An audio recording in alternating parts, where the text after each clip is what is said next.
Si le travail dur rendait riche, alors chaque infirmière serait millionnaire et chaque ouvrier posséderait une île. Mais ce n'est pas la réalité. Le monde ne paie pas l'effort. Il paie ce qui continue de produire quand tu t'arrêtes. Et si tu comprends cette vérité aujourd'hui, ta relation à l'argent ne sera plus jamais la même. La majorité des gens passent leur vie à courir après un salaire, persuadés que gagner plus d'argent résoudra enfin leurs problèmes. Ils travaillent dur, se lèvent tôt, rentrent fatigués et recommencent le même cycle, encore et encore. Et pourtant, malgré tous leurs efforts, la liberté financière semble toujours hors de portée. Pourquoi ? Parce que le monde ne récompense pas celui qui travaille le plus dur, mais celui qui comprend comment l'argent fonctionne. Pendant que certains travaillent pour survivre, d'autres construisent des systèmes qui travaillent à leur place. Pendant que beaucoup cherchent un meilleur salaire, quelques-uns bâtissent des actifs qui génèrent de l'argent même pendant leur sommeil. J'ai longtemps cru, moi aussi, qu'un gros salaire était la solution. Jusqu'au jour où j'ai compris une chose essentielle, un salaire te fait vivre. Des actifs te donnent une vie. Dans cette vidéo, je vais te montrer pourquoi la plupart des gens restent enfermés dans une cage dorée appelée salaire, comment les riches pensent différemment, et surtout comment toi aussi, tu peux commencer à faire travailler ton argent au lieu de travailler toute ta vie pour lui. Partie 1. Le mensonge du travail dur. Si le travail acharné suffisait à rendre riche, alors chaque ouvrier d'usine serait millionnaire et chaque infirmière posséderait une île privée. Mais nous savons tous que ce n'est pas comme ça que le monde fonctionne. La vérité est simple, mais dérangeante. Le monde ne paie pas l'effort. Il paie ce qui produit encore quand tu t'arrêtes. Beaucoup de personnes travaillent dur toute leur vie. Elles se lèvent tôt, donnent leur énergie, sacrifient leur temps, et pourtant restent coincées au même endroit. Pourquoi ? Parce qu'elles échangent leur temps contre de l'argent. Et quand le temps s'arrête, l'argent s'arrête aussi. Les pauvres travaillent pour l'argent, les riches font travailler l'argent pour eux. Le jour où tu comprends cette différence, ton destin financier commence à changer. La majorité des gens vivent enfermés dans une cage invisible, une cage brillante, rassurante, confortable. Mais une cage quand même. Cette cage s'appelle le salaire. Un salaire donne une illusion de sécurité. Il nourrit aujourd'hui, mais il ne construit pas demain. Il te rassure, mais il te rend dépendant. Tant que tu dois te lever pour être payé, tu n'es pas libre. Les pauvres poursuivent le revenu immédiat parce qu'ils calment la faim du présent. Les riches construisent des actifs parce qu'ils nourrissent le futur. Le véritable objectif n'est pas de gagner plus, c'est de ne plus dépendre. La vraie richesse ne se mesure pas à ce que tu gagnes chaque mois, mais autant que tu pourrais vivre si tes revenus s'arrêtaient demain. Pendant longtemps, pour moi aussi, l'argent n'était qu'un outil de survie. Je me levais, je travaillais dur, je recevais un salaire, je payais les factures, et je recommençais. Encore et encore. Je croyais qu'un salaire plus élevé allait enfin m'apporter la tranquillité d'esprit. Mais j'ai appris une vérité puissante. Un salaire te permet de survivre. Des actifs te permettent de vivre. Il n'y a rien de mal à gagner de l'argent. Au contraire, c'est la base. Mais si chaque euro que tu gagnes doit venir avec toi, alors tu resteras toujours attaché à l'effort. Ce n'est pas la liberté, c'est la survie, avec un costume propre. La clé, c'est de voir ton revenu non pas comme une fin, mais comme un outil. Les riches ne voient pas le salaire comme un objectif. Ils le voient comme une graine, un capital destiné à construire quelque chose de plus grand. Un jour, mon mentor m'a dit, open quote, « Ne dépense pas tout ton argent pour être à l'aise aujourd'hui, utilisant une partie pour acheter ton futur. » Close quote. Au début, ça n'avait aucun sens pour moi. Je me disais, comment investir alors que j'ai à peine de quoi finir le mois? Mais ce n'était pas une question de montant. C'était une question d'habitude. Même si ce n'était que 10 euros, j'ai appris à mettre quelque chose de côté. Parce que la vérité est simple. Si tu ne sais pas gérer 1 euro, tu ne sauras jamais gérer 10 000. La discipline avec peu crée la destinée avec beaucoup. Chaque euro que tu économises et investis devient un employé. Un travailleur qui ne dort pas, ne prend pas de vacances et ne demande jamais d'augmentation.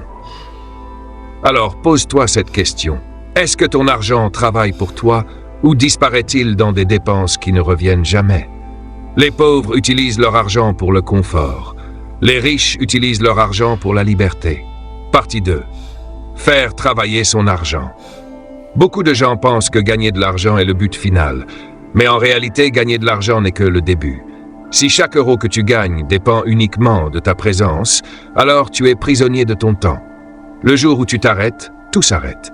Ce n'est pas une stratégie, c'est une limite. Les riches ont compris quelque chose de fondamental. Le salaire n'est pas une récompense, c'est un outil. Ils n'utilisent pas leurs revenus pour impressionner, mais où certains voient de l'argent à dépenser, eux voient du capital à planter. Je me souviens encore du jour où mon mentor m'a dit, open quote, « Arrête de penser comme un travailleur, commence à penser comme un propriétaire. » Close quote. Il m'a expliqué que le vrai objectif n'était pas simplement de gagner de l'argent, mais de transformer ce revenu en capital, puis ce capital en liberté. Et cette transformation commence par une chose très simple, l'automatisation. Si tu dois décider chaque mois si tu vas épargner ou investir, tu perdras. L'émotion prendra toujours le dessus. C'est pour ça que les riches automatisent. Avant même que l'argent n'arrive sur leur compte, une partie est déjà dirigée vers l'épargne et l'investissement. Ce qu'on ne voit pas, on ne le dépense pas. Parce que ce que tu n'automatises pas, tu finiras toujours par le justifier, puis le dépenser. Ensuite vient le choix des actifs. Un actif, c'est tout ce qui peut produire de l'argent ou prendre de la valeur sans ta présence constante. Ça peut être une entreprise, de l'immobilier, des actions, des dividendes, ou même une compétence qui génère des revenus. L'objectif n'est pas de devenir riche rapidement. L'objectif est de construire quelque chose qui grandit avec le temps. La patience est une arme financière. Quand les premiers gains arrivent, la tentation est grande de les dépenser. Mais les riches font l'inverse. Ils réinvestissent. Ils nourrissent leur futur avant de nourrir leur ego. Et je peux te dire une chose, le jour où tu vois ton argent gagner de l'argent sans toi, quelque chose change à l'intérieur. Tu réalises que tu n'es plus seulement en train de survivre, tu es en train de bâtir. À ce moment-là, tu passes de la mentalité d'employé à celle d'investisseur. Tu ne demandes plus « comment gagner plus ?» Tu demandes « comment mon argent peut-il gagner plus pour moi ?»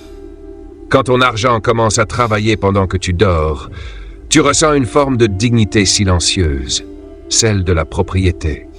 Et le jour où ce que ton argent produit dépasse ce que ton effort génère, alors tu comprends ce qu'est la vraie liberté. La plupart des gens passent leur vie à vendre leurs heures. Les riches, eux, construisent des machines qui produisent 100 heures. Partie 3. Le pouvoir des systèmes. La plupart des gens passent leur vie à l'intérieur de systèmes qu'ils n'ont jamais construits. Ils se réveillent avec un réveil qu'ils n'ont pas choisi, courent vers un travail qu'ils ne possèdent pas et donnent le meilleur de leur énergie pour réaliser le rêve de quelqu'un d'autre. Voilà la vraie différence entre ceux qui courent après un salaire et ceux qui créent de la richesse. Les pauvres pensent en heures et en salaire. Les riches pensent en système et en levier. La classe moyenne travaille dans le système. Les riches construisent le système. Un salaire peut te nourrir, mais seul un système peut te libérer. Quand tu penses en salaire, ton revenu dépend de ta présence. Si tu t'arrêtes, l'argent s'arrête aussi. Mais quand tu penses en système, tu crées des structures qui continuent de produire même quand tu te reposes. Une entreprise qui vend sans toi. Des investissements qui grandissent pendant que tu dors. Des revenus qui arrivent sans que tu sois physiquement là. Tout ça, ce sont des systèmes. Pendant longtemps, je croyais que la clé du succès était de travailler plus dur que tout le monde. Je faisais plus d'heures, plus d'efforts, plus de sacrifices.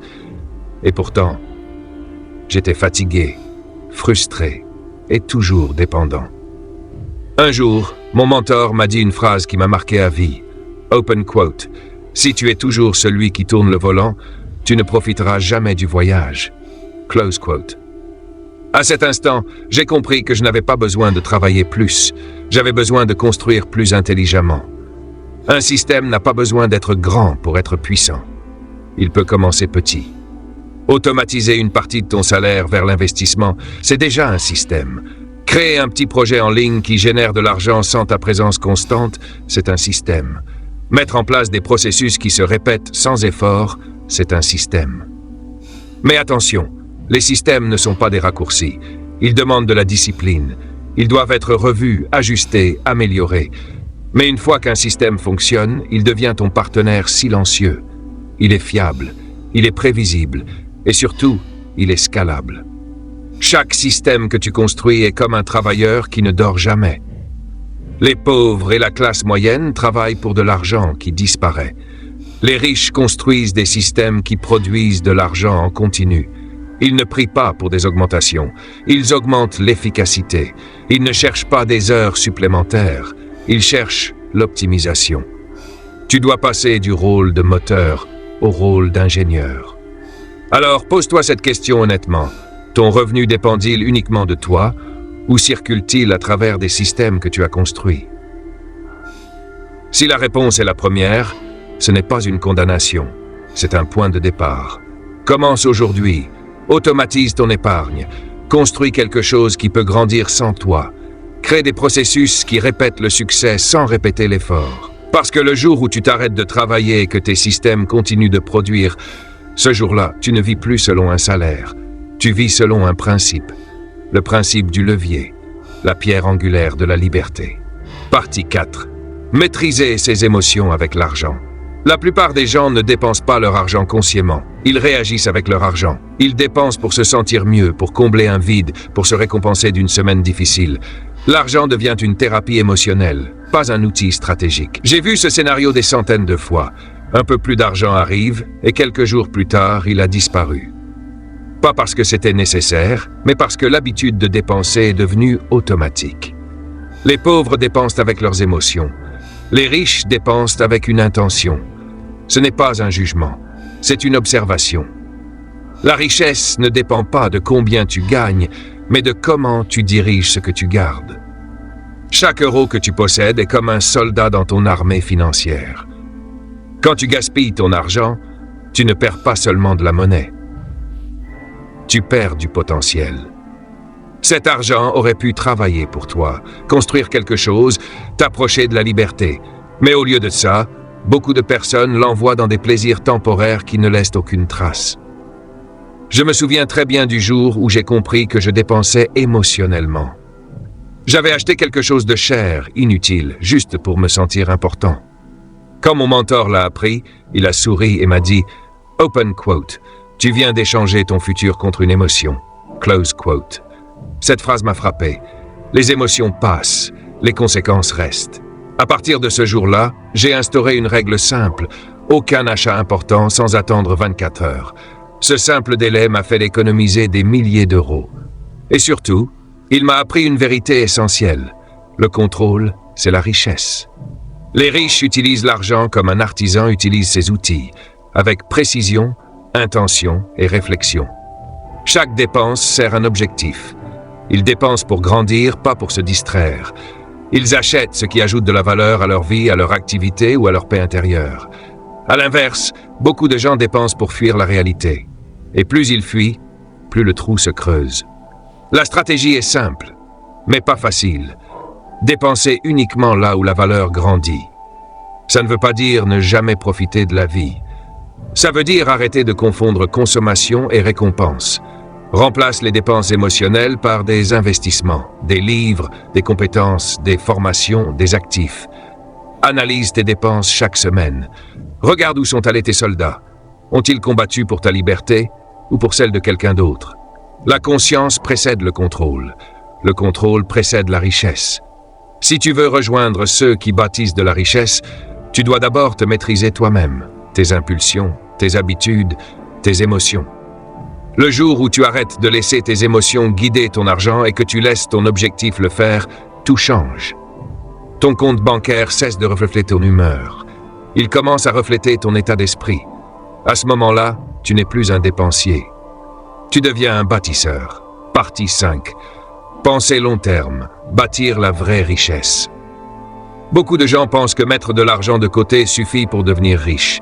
Ils croient que sécurité égale réussite, que s'ils économisent assez longtemps, tout ira bien. Mais la vérité est différente. On ne construit pas la liberté en cachant son argent. On la construit en le faisant travailler. Les pauvres économisent par peur. Les riches investissent pour grandir. L'argent immobile s'use, l'inflation le ronge, le temps passe et les opportunités disparaissent. J'ai vu des personnes travailler 40 ans, économiser chaque centime, puis réaliser trop tard que ce qu'elles avaient mis de côté ne valait plus grand-chose. Leur sécurité leur a coûté leur croissance. Épargner est nécessaire. Mais ce n'est que la première étape, pas la destination. Garde une base solide, quelques mois de dépenses pour être serein. Mais ensuite, chaque euro en plus doit avoir une mission. Grandir, produire, se multiplier. Investir, ce n'est pas seulement acheter des actions ou de l'immobilier. C'est aussi investir en toi, dans tes compétences, ton savoir, ta capacité à créer de la valeur. La différence entre économiser et investir, c'est l'état d'esprit. L'un cherche à se sentir en sécurité, l'autre cherche à devenir plus fort. La richesse n'est pas une course rapide. C'est un marathon de discipline, de patience et de cohérence. Les gains rapides impressionnent, mais seuls les systèmes construits lentement durent. Chaque euro investi est une graine. Chaque graine bien plantée devient un arbre qui nourrit longtemps. La vraie richesse commence dans l'esprit. Avant d'être sur ton compte bancaire, elle existe dans ta manière de penser. Change ton langage. Au lieu de dire « je ne peux pas me le permettre », demande-toi « comment puis-je le créer ?» Passe du rôle de consommateur à celui de producteur. Crée. Apporte de la valeur. Construis quelque chose qui aide les autres et te rémunère. N'attends pas la perfection. N'attends pas le bon moment. Le bon moment n'existe pas. Commence petit, mais commence maintenant. La peur du risque garde plus de gens pauvres que le manque de talent. Les riches ne fuient pas le risque. Ils l'étudient, ils le mesurent, ils l'utilisent.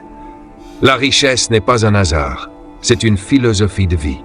Elle se construit quand tu choisis la discipline plutôt que le confort, la vision plutôt que l'impulsion, la création plutôt que la consommation, le long terme plutôt que l'instantané.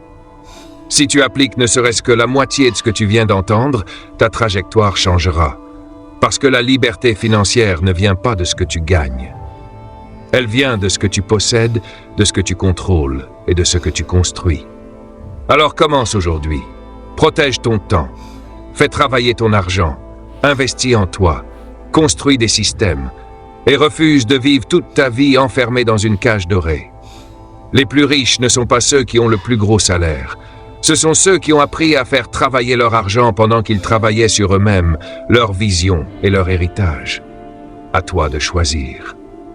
Et ce choix commence maintenant.